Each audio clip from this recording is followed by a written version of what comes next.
मकर संक्रांत वो त्योहार जिसमें जयपुर के हर गली मोहल्ले में पतंगों का जुनून सिर चढ़कर बोलता है और वही जुनून होता है आसमान में।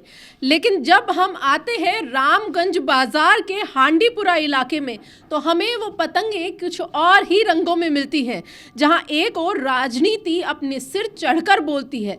विधानसभा चुनाव, लोकसभा चुनाव के दौरान जब जयपुर में राजनीति का एक अलग ही जज्बा और जुनून देखने को मिला, ऐसे में संक्रांत पर भी वो जुनून कम होता नजर नहीं आता है।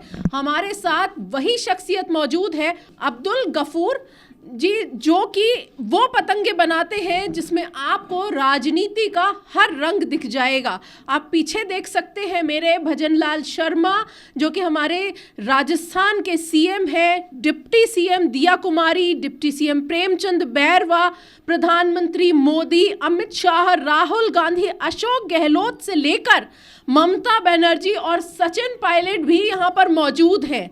आप देखिए चारों तरफ आपको नेताओं की एक लंबी चौड़ी लाइन यहाँ पर मिल जाएगी। नेता ही नहीं, यहाँ पर आपको क्रिकेटर भी देखने को मिल जाएंगे। अगर आप क्रिकेट के शौकीन हैं, चाहे आप कोई नेता है या राजनीति के शौकीन है, तो आपको वो हर रंग, वो हर चेहरा यहाँ पर दिखेगा, चाहे वो बीजेपी का हो या वो कांग्रेस का, चाहे वो आपका हो, वो सभी आपको यहाँ पर दिख जाएंगे। और ये खास पतंगे रामगंज की एक शान है, आन है। आइए जानते हैं कि कब से ये पतंगे बनना शुरू हुई और आखिर इन पतंगों को बनाने के पीछे का कारण क्या रहा। अब्दुल गफूर जी, सबसे पहले तो बताइए कि ये जो पतंगों का शौक है, ये आपको कब से चढ़ा, कब से आपने पतंग उड़ाना शुरू किया? ये हमें बचपन में जो हमारा मोहल्ला पतंग वालों का कहलाता है। हमारे यहाँ एक से एक कलाकार जो है मौजूद हैं और उन्होंने जो है पतंग कोई लंबी पूंछ बना करके उड़ाते थे, कोई कैसे उड़ाते थे। मैंने जो है छोटे छोटे पतंगे जो है आज जो है कटआउट बना करके और उनको उड़ाएँ, उस पर फ़ोटो नहीं लगते थे।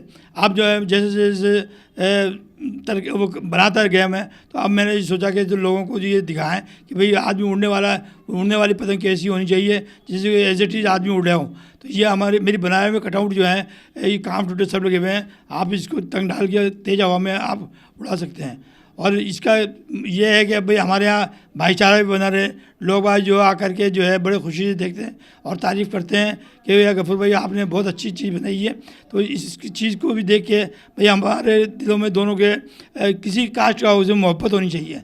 मैं चाहता हूँ एकता हमारी बनी रहेगी तो हमारा देश भी तरक्की करेगा और भी जो है तरक्की बढ़ती जाएगी। देखिए, एक आपसी सौहार्द होता है, उसी का प्रतीक है मकर संक्रांति का त्यौहार। क्योंकि जयपुर में जहां इस त्यौहार को हिंदू समाज मनाता है, वहीं मुस्लिम समाज भी इस त्यौहार को मनाने में कोई कसर नहीं छोड़ता है। हर छत पर, हर गली में, हर मोहल्ले पर वो युवा होते हैं जो पतंगों के शौकीन हैं। ऐसे में इस तरीके की पतंग बनाना, उन्हें तैयार करना, जो कि आपसी सौहार्द बनाए रखे और दो समुदायों के बीच में एक घी शक्कर जैसा, गुड़ शक्कर जैसा माहौल यहाँ पर बना रहे, उसी की तैयारी अब्दुल गफूर जी करते हैं। गफूर जी, इन पतंगों को बनाना, ये कटआउट वाली पतंगे बनाना कब से शुरू किया आपने? ये नहीं, इसको 40 साल के करीब हो गया मुझे बनाते हुए।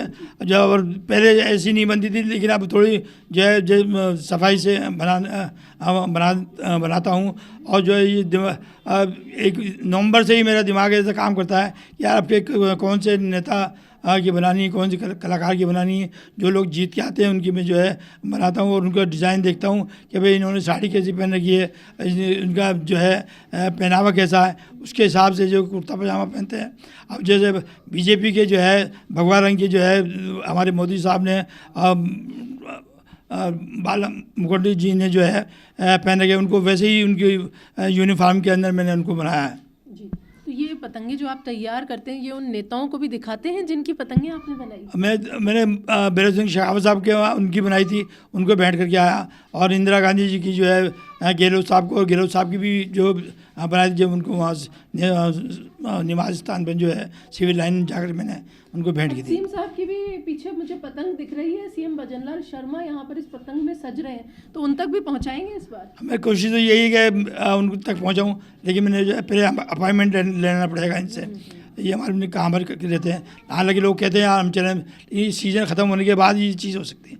अगर हम दुकान छोड़ के चले जाएँ तो मामला वो रहता है। जी। अब ये तो रही कटआउट वाली पतंगों की बात। जो आम पतंगे होती हैं, आम पतंगों में भी बहुत सारे वैरायटी आती है। वैरायटी आती है। नाम अगर हम जाने उन पतंगों के, तो कितने तरीके की वैरायटी इस समय पतंगों की आती है? वैरायटी तो बहुत काफ़ी है, उसको अपने बता नहीं सकते हैं। लेकिन पहले जो है हम बचपन में जब एक 10 वाली पतंग होती थी जो बिल्कुल 9x9 की होती थी, और एक जो है 6 वाली होती थी, उसके जो है उससे बड़ी होती थी, उससे बड़ी होती है। एक वो होती है 2.5 वाली पतंग जो उससे बड़ी होती है। एक जो 3 वाली वो पतंग उससे छोटी और 2.5 वाली बड़ी होती है। फिर अद्दा होता है, फिर मंजोला होता है, फिर पौना होता है, फिर अक्खा होता है। ये इनकी वैरायटी कई हैं और डिज़ाइन अलग अलग लोगों को अपनी अपनी कला इसके अंदर दिखाते हैं। अच्छा, पतंगों की बात की जा रही है तो ऐसे में पतंगों की प्राइस भी हमें मालूम होनी चाहिए। बच्चे अगर जिद करें कि पतंग लानी है तो कितने रुपए से शुरू हो जाती है पतंग, और आपके पास में जो कटआउट वाली पतंग है कितने रुपए तक में बिकती होंगी? ऐसा कि ये पतंग जो है छोटी आकार के हिसाब से जो 2 रुपये, 3 रुपये, 5 रुपये। अब जो फैंसी पतंग जो बन रही है वो 6 रुपये, 8 रुपये, 12 रुपये, यानी 25 रुपये तक की जनाब है, जो लोग दंगलों में ले जाके लड़ाते हैं उनको वो बनती है। और ये जो पतंगे हैं कटआउट वाली, ये कटआउट में बेचता नहीं होंगी? ये कटआउट में बेचता नहीं है, वो सिर्फ लोगों को दिखाने के लिए। आपके पास कितने में बनकर तैयार होंगी? क्योंकि शौक है, उस शौक को आप रंग दे रहे हैं, परवाज दे रहे हैं, ऐसे में इन एक एक पतंग को बनाने में कितने का खर्चा आता होगा? ऐसा कि मुझे जो है इनकी एक तो फ़ोटो लाने में जो है 150-200 रुपये, और जो जिनसे लाता हूँ वो भी तो कुछ जो है मेरे पे ख्याल रखते हैं कि हाँ ये चीज़ बनाएंगे तो कम पैसे ले लेते हैं वो, और जो है लाकर ये जो है काफ डड्डा ये हमारे घर में ही हम ले लेते हैं। कागज जो है ये कागज हम ले आते हैं, लेकिन इतना कॉस्टली नहीं पड़ता जितना कि वो है। एक पतंग में कम से कम जो है 300-400 रुपये का पड़ जाता है। 300-400 रुपये में पतंग पड़ जाती है इनकी। और पतंगों का जो कारोबार है वो परवाज़ चढ़ता जाता है, देश विदेश के अंदर नाम मशहूर होता जा रहा है अब्दुल गफ़ूर जी का। अब हम जानते हैं कि ये जो पतंगे हैं ये कितने समय से आप बनाना शुरू करते हैं? क्या साल भर ही बनाते हैं या रोक देते हैं इन पतंगों को बनाना? नहीं, ये तो जैसे अभी इलेक्शन हुए थे, अब इलेक्शन हुए तो मेरे दिमाग में ये बिठा लिया भाई अब ये नेता लोग जीत के आए, इनके फ़ोटो कलेक्ट करना है, या ये खिलाड़ी जीते हैं तो इनके कलेक्ट फ़ोटो करने हैं। यानी 2-3 महीने के अंदर अंदर जो है ये चीज़ मैं अपने डिसाइड कर लेता हूँ। अब आए इनकी मंजे की बात, क्योंकि पतंग है तो पतंग के साथ में मांझा तो लगेगा ही। उस जो पतंग है उसे उड़ान देने के लिए हमें उस डोरी की भी ज़रूरत पड़ती है। तो क्या वो मांझा आप लोगों के पास में तैयार मिलता है, आप बनाते हैं उसे या बाज़ार से लाते हैं? नहीं, वो तो बाज़ार से लेके आते हैं, और ज़्यादातर हमारे यहाँ पर बरेली का मंजा ज़्यादा आता है, जो थोक व्यापारी है वहाँ से लेके आते हैं। यहाँ हमारे यहाँ लोकल मंजा तो बहुत कम बनता है, पहले बनता था ईदगाह साइड, अब पता नहीं बनता है या नहीं बनता है। अब ये भारी पतंग बहुत है। जी हाँ, अगर तेज हवा में इसे उड़ाना भी चाहे तो इसके लिए कौन सा मांझा लगता है? डोर इसके लिए, इस कटआउट के लिए, कटआउट के लिए तो जो है मंजे पे नहीं उड़ेगी, मोटी डोर से उड़ेगी, सत्ता से। जी हाँ। तो ये पतंग अगर आपको उड़ानी है तो इसके लिए आपको मोटी डोर की ज़रूरत पड़ेगी। अब चलते हैं एक बार के लिए उन पतंगों के ऊपर भी नज़र डाल लेते हैं कि कौन कौन सी पतंगे यहाँ पर मौजूद हैं।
ऐसे ही और वीडियोस देखने के लिए सब्सक्राइब करें मॉर्निंग न्यूज इंडिया को और जुड़े रहिए हमारे साथ।